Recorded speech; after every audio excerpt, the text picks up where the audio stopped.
Jai Gurudev. These are questions from Apex programs for Bosch and Nokia, and we also have a senior delegation from the Life Insurance Council of India. So, what is right and what is wrong? What is good and what is bad? Who decides, and how do I decide whether I am right or wrong?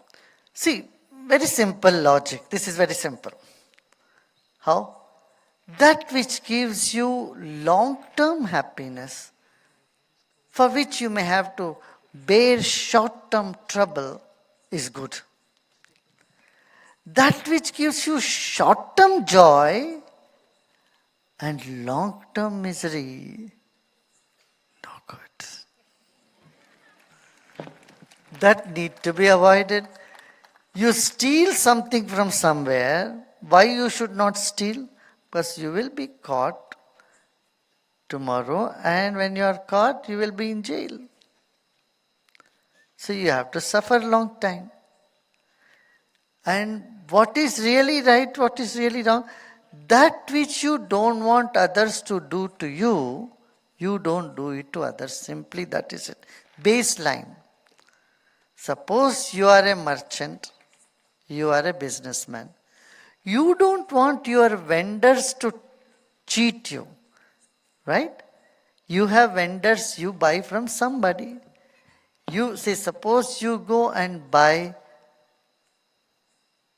something from, buy eggplants, brinjal from a farmer. And the farmer gives you in a big gunny bag, and half of it may be rotten in the middle, gives you nice one on the top. You come and you buy it and bring it. Then what you discover? The farmer has cheated you. You don't like that. You want them to give you the right thing. Similarly, when you are selling it, make sure that you don't cheat your customer.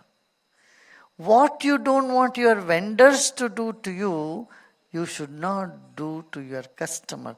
This is the baseline. What you don't want your father to do to you, you don't do it to your son. Or what you don't want your son to do to you, you better don't do it to your father. Correct? This is the baseline of ethics. Very simple. This decides what is good, what is not good. You don't want your spouse to cheat you, so you better don't cheat your spouse. Correct? You don't want your vendors to cheat you, you better don't cheat your customer or anybody around. Now, having said this, you cannot live a life like Satya Harishchandra. Let us come to practical terms. You cannot live like a sannyasi. For a sannyasi, he cannot tell any lie. It's not needed. He doesn't need to do. A spiritual leader doesn't need to tell any lies at all. Why? And such opportunities, such incidents also don't come. And even if it comes, only good happens through that. Even if it comes, it is for the good of the world. Now, in your life, how much you can give margin, said like the salt in the food. That much is allowed for a grihastha. How much? Just a salt in the food. If you are a businessman, you can say your product is the best in the world. You know it very well, it may not be the best. It may be number 2 or 3. But you are allowed to say this is the best. If you are a doctor, you can ascertain to your patient, tell them, yes, you will get all right, this will work, this tablet will work. Then they will take the medicine with that faith. As a doctor, if you tell your patient, well, you may take this, it may work, it may not work. You may get well tomorrow or may not be. You may not get well at all with this tablet. Because that is a fact, you don't know. Most of the doctors don't know. They only guess. But if they don't ascertain and tell you, no, you will get better, this will work for you, don't worry, go. Doctor may be worried.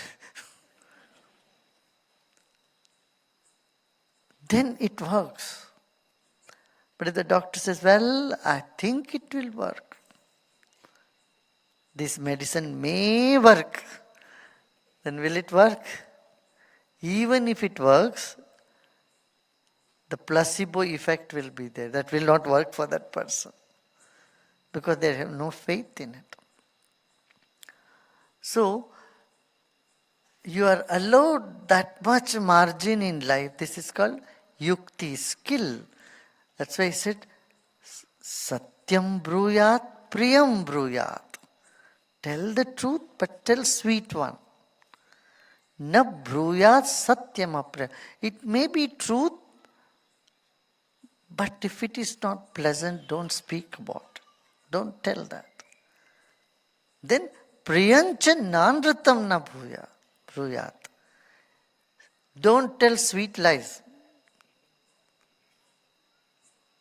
Just to please others, don't tell lies. At the same, don't tell harsh truth also. So, Esha Dharma, this is the Sanatana Dharma.